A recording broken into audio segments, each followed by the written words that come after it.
Unaenda kanisa, pastor anaanza kupreach about peace. After hapo, unaenda kwa gari yake, unapatana na rungu. Unashanga una preach peace, rungu ni ya nini kwa gari yako? Hapo ni pale unajua wenyewe kuna vitu zingine lazima ujifunze indirect. Huwezi ambiwa. Pastor pia ako prepared.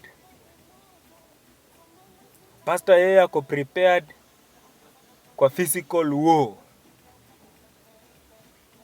Alafu anakuja na kupreach about vita vya kiroho. Hapana.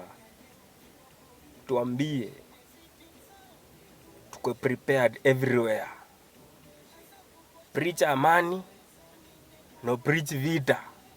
Hizo zinaendana hivi mbili. Ukipreach amani, preach.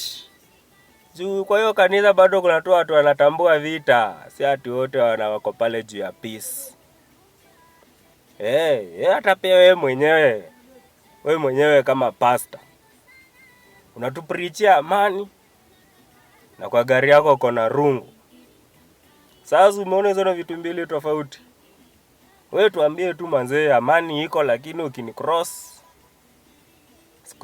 no sparing you, Tuna solve hapo. Kwa sababu rungu ni ya nini? Wewe unaweza explain hiyo rungu ni ya nini? Rungu ni ya nini kwa gari ya pastor? We preach amani. No preach amani, vita. No preach vita. Hivyo tutakusikia. Lakini amani peke yake? Hapana. Kuna tu vita lazima tupigane ndo to make it right. But amani bwana, alafu tunapigana huku.